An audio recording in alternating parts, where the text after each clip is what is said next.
Hello everyone, my self C A Siddhesh Paltankar. तो आज हम पढ़ने वाले हैं chapter number second, module number 1 में है ये। इसका नाम है conceptual framework for financial reporting under Indian accounting standards.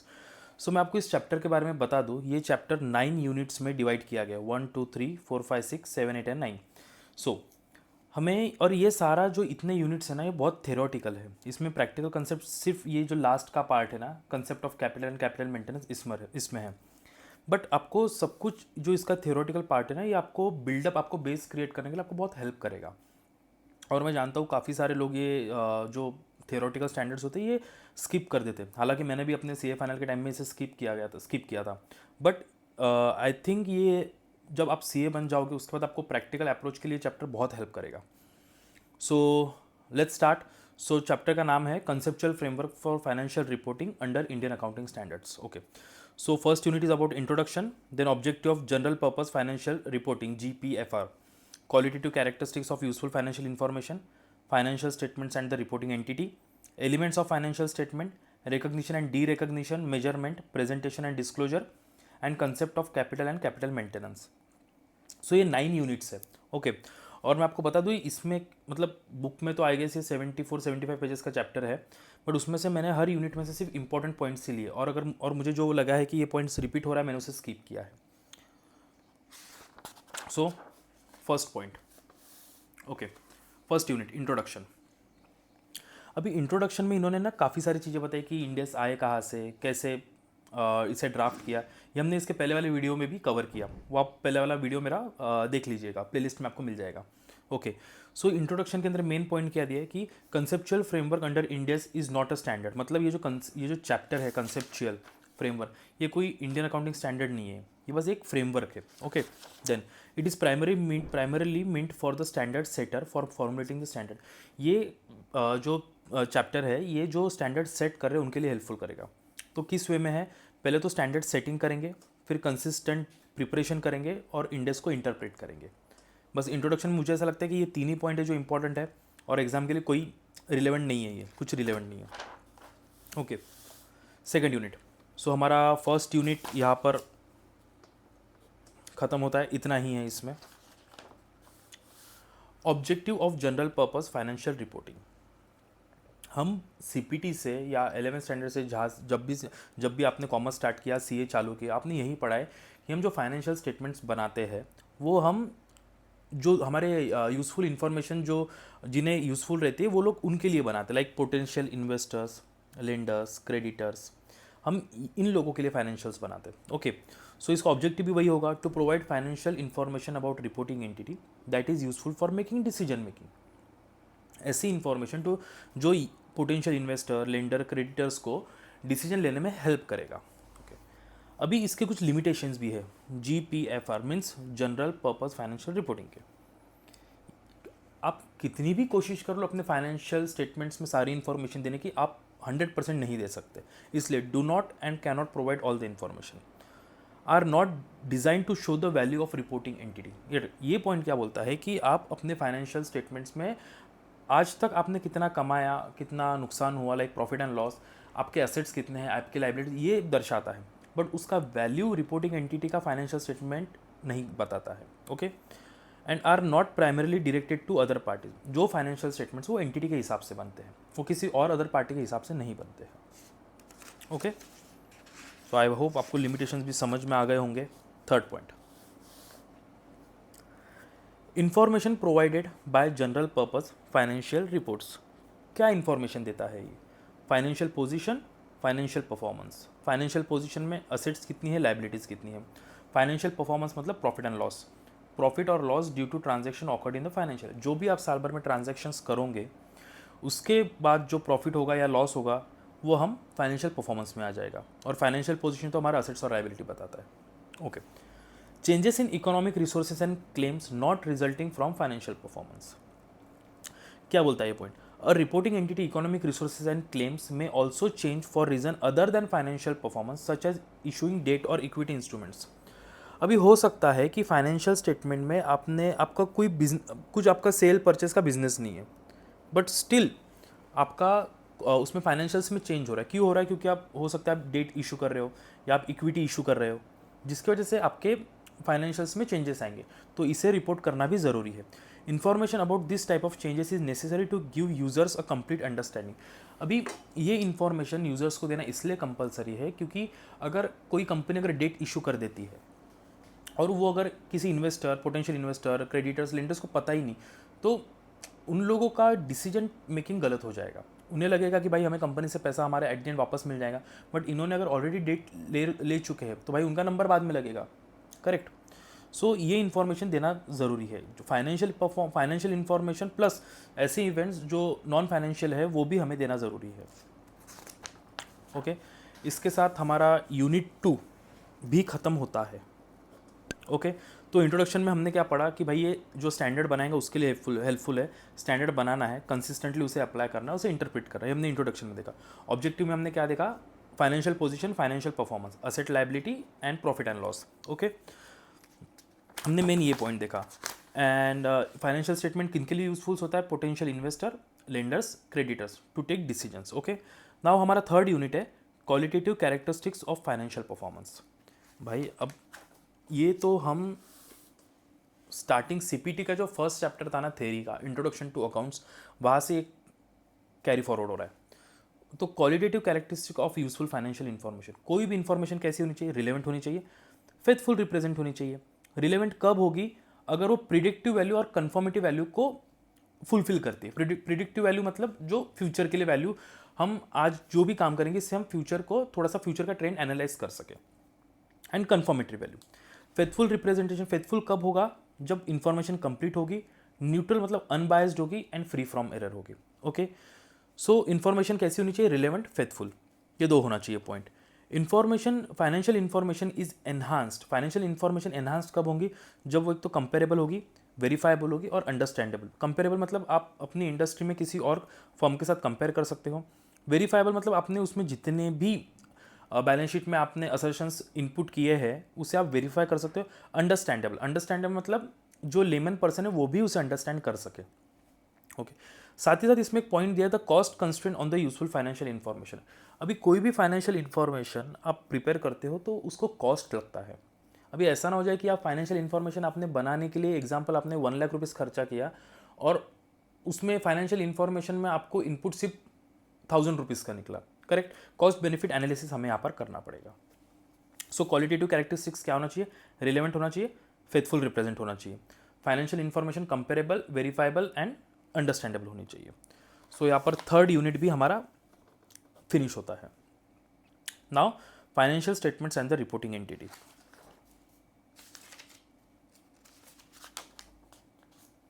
Financial statements and reporting entity. Financial statement कौन से होते हैं? Balance sheet, profit and loss, cash flow statement, statement of changes in equity and notes. ठीक है। Perspective adopted, view from the perspective of the reporting entity as a whole. ये financial statement जो भी है ये हम एंटिटी के perspective से बनाते हैं और इसमें गोइंग कंसर्न अजम्पशन हमेशा फॉलो होता है।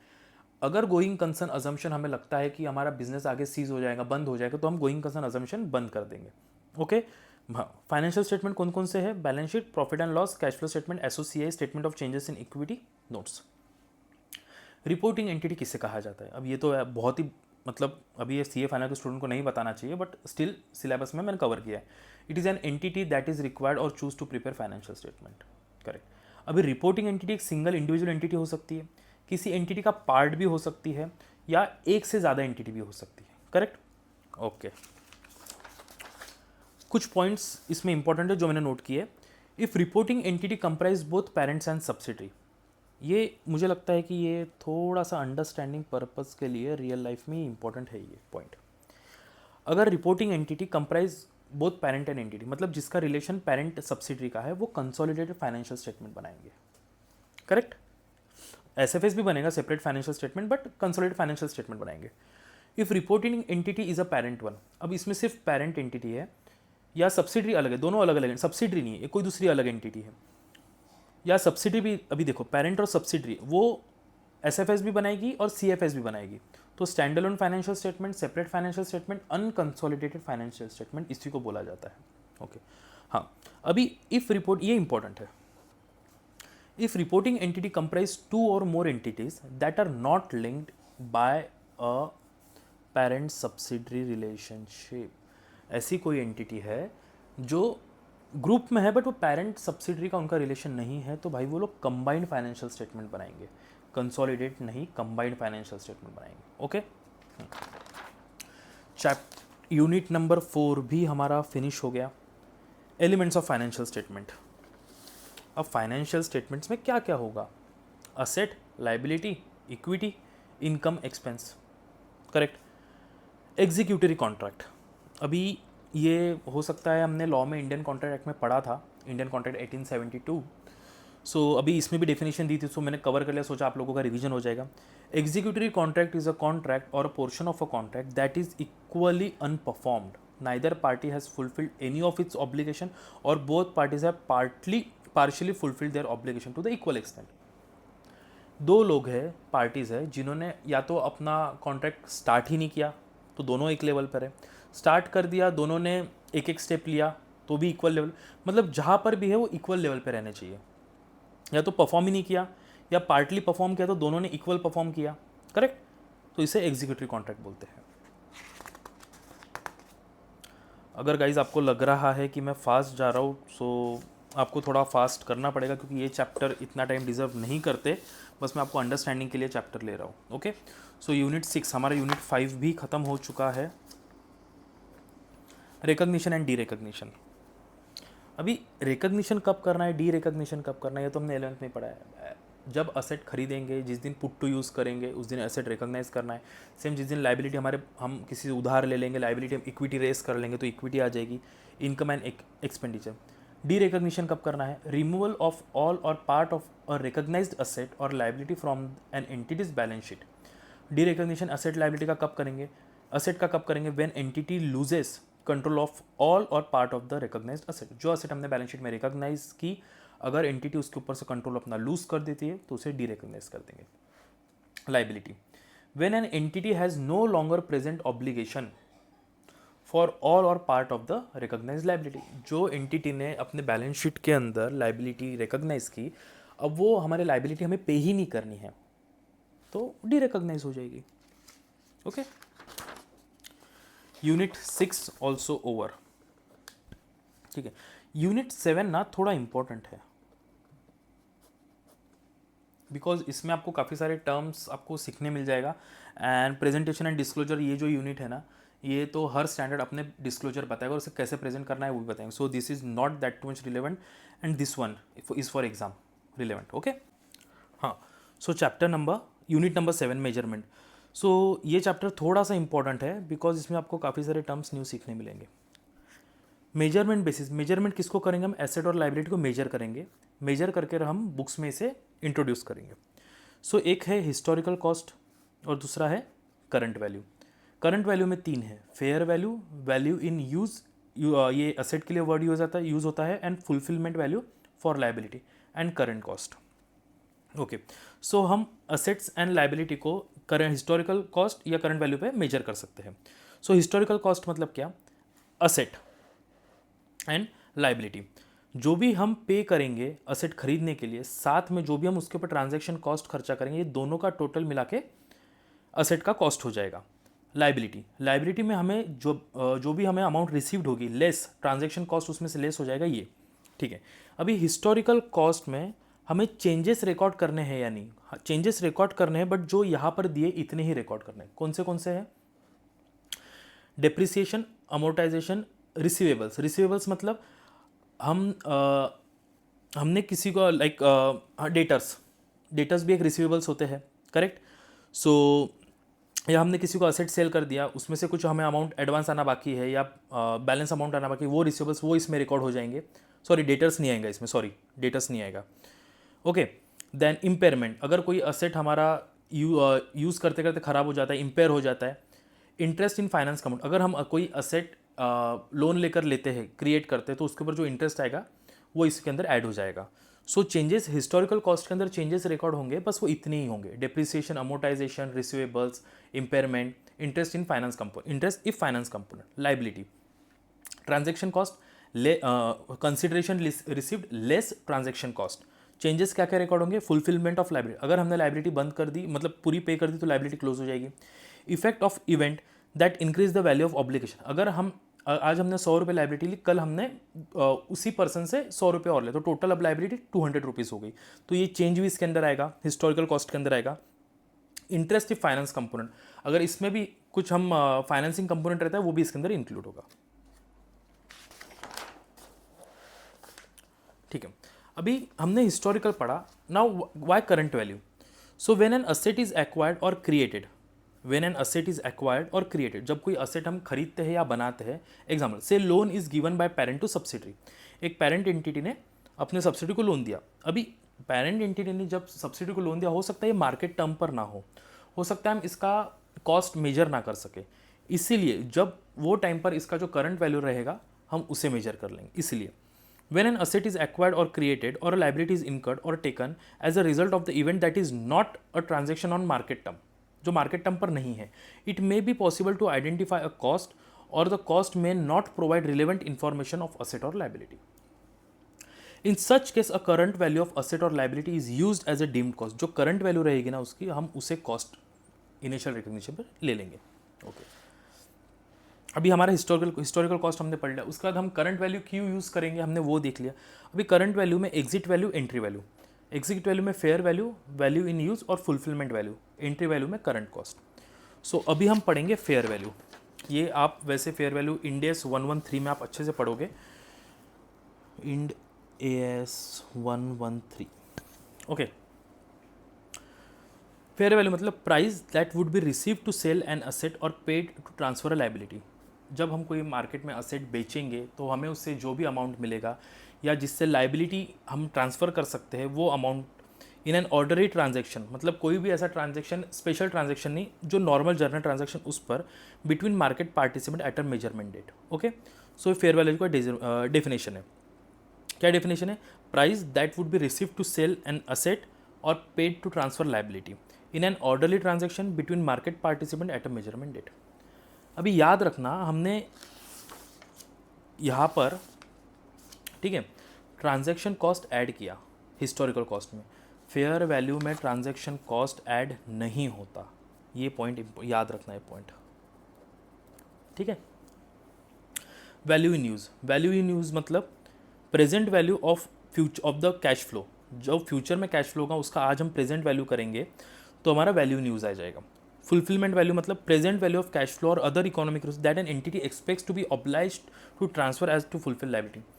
Present value of cash flow जो हमें पे करना है फ्यूचर में, वो फुलफिलमेंट वैल्यू।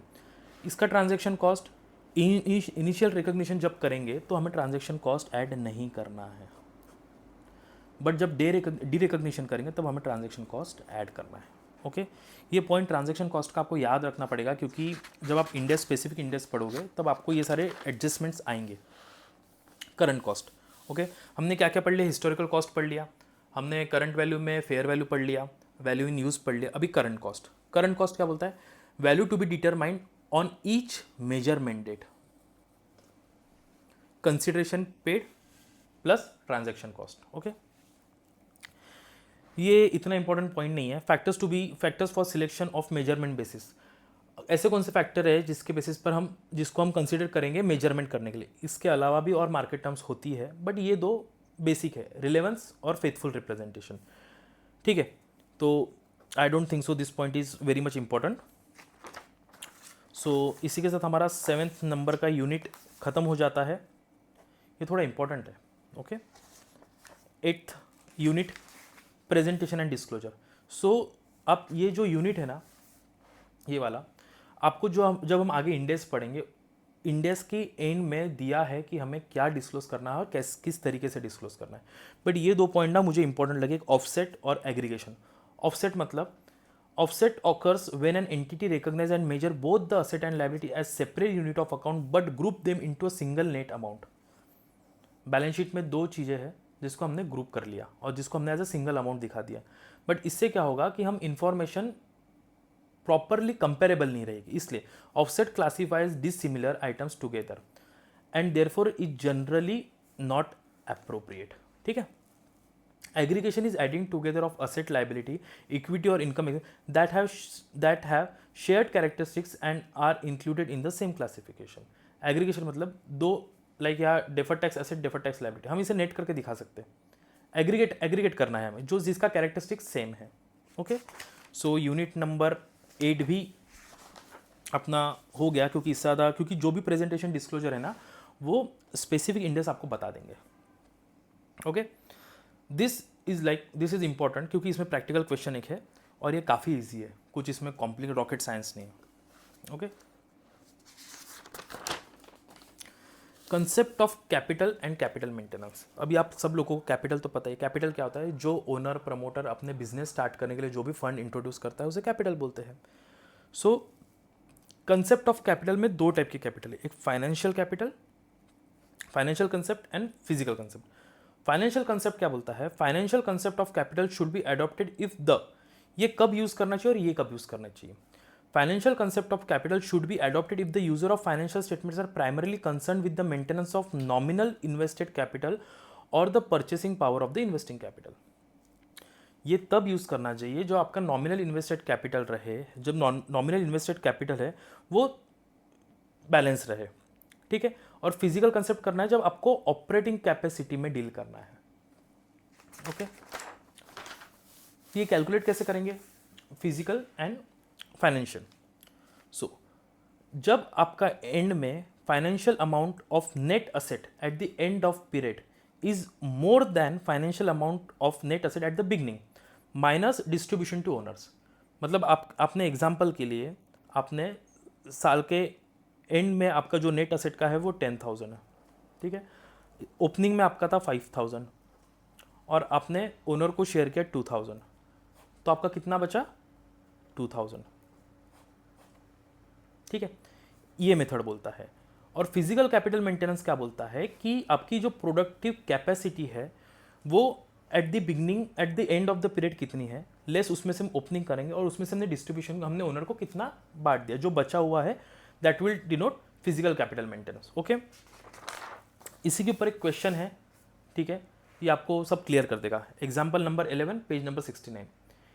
ओपनिंग इक्विटी है, उसके पास 6,000 यूनिट्स है. ठीक है, क्वेश्चन आपको बता दो, मैं समराइज कर दूँ. 6,000 यूनिट्स एट द रेट 2 में उसने परचेस किया. ठीक है, 2 में उसने परचेस किया. So opening equity 6,000 into 2 12,000. Closing में उसने 6,000 इंटू उसने 3 रुपीज़ में बेचा और उसने ओनर्स ने 6,000 रुपीज़ विड्रॉ भी किया.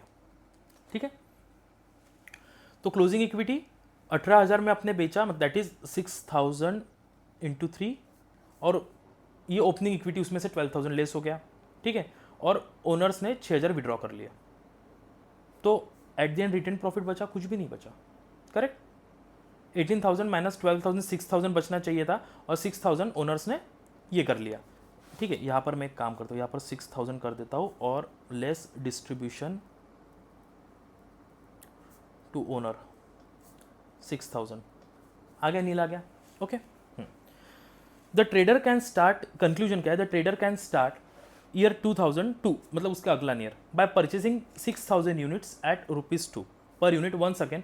मतलब वो अगले साल फिर से वो 6,000 यूनिट्स करेगा 2 रुपये के भाव में और ये प्रोसेस उसकी एंडलेस चलती रहेगी. तो हमने ये पढ़ा, ये हिस्टोरिकल का पॉइंट था. ठीक है, second is current cost. Current cost मतलब आज जो चीज़ कल जो चीज़ हमें 100 रुपये मिल रही थी वो आज 100 रुपये में नहीं मिलेंगी, उसमें इन्फ्लेशन ऐड हो गया होगा. करेक्ट, तो यहाँ पर इन्फ्लेशन ना 120 दिया हुआ है. ओके, तो हम बेस 100 लेंगे. तो ओपनिंग इक्विटी अभी क्या हुआ, 6,000 यूनिट जो हम पहले समझो इसमें 100 रुपीज़ में परचेस कर रहे थे, अब वो 120 में मिलेंगे. करेक्ट, तो ये कितना हो गया 1,400. मतलब एक यूनिट की प्राइस कितनी होगी, 14,400 divided by 6,000 units, that comes to 2.4. So ये 6,000 यूनिट्स इंटू 2.4, 14,400 ओपनिंग हो गया. क्लोजिंग इक्विटी सेम, हमने 6,000 यूनिट्स इंटू 3 बेचा 18,000, जिसमें से 6,000 ओनर्स लेके चले गए, तो बचा 12,000. यार ओपनिंग आपका 14,400 था, क्लोजिंग में आपका 12,000 बचा, तो आप तो लॉस में चले गए ना. करेक्ट, तो ये अपना कैपिटल मेंटेन नहीं कर सके. ठीक है, फिजिकल कैपिटल में, ठीक है। अभी suppose price of the product at the end of the year is 2.5, same वैसे ही क्वेश्चन। तो आपने 6,000 यूनिट 2.5 के इससे खरीदे, देन आपने करंट स्टॉक इसमें एडजस्ट किया, करंट जो प्राइस है वो एडजस्ट किया, 6,000 यूनिट्स 2.5 के इससे, और उसमें से आपने 6,000 ओनर्स को डिस्ट्रीब्यूट कर दिया, फिर भी आप 6,000 लेस में चले गए, ठीक है। ओके, सो मैं आपको बता दूं कि यहाँ पर अपने सारे यूनिट्स खत्म होते हैं। एंड टेस्ट यूर नॉलेज के जो क्वेश्चंस है ना, इसके ऊपर मैं स्पेसिफिक वीडियो अपलोड करूँगा सारे, ठीक है। बट आपको ये ट्राई करना है, और अगर आपको कुछ डाउट आता है then please feel free to message me, I will try to solve that. Have a good day, all the best and thank you so much. अगर आपको पसंद आता है then please do share with your friends, उन्हें भी इसका help मिले। And this notes I can share with you guys if you want, please आप कमेंट बॉक्स में मुझे बता दीजिए। सो हमने 1 2 3 4 5 6 7 8 एंड 9 हमने पूरे 9 यूनिट्स कंप्लीट किए, ओके। ये मॉड्यूल में 74 पेजेस का चैप्टर है, जिसे मैंने कोशिश किया कि मैं कम से कम पेजेस में से कवर कर सकूँ। सो आई होप आपको ये पसंद आया होगा। So all the best, have a good day, bye.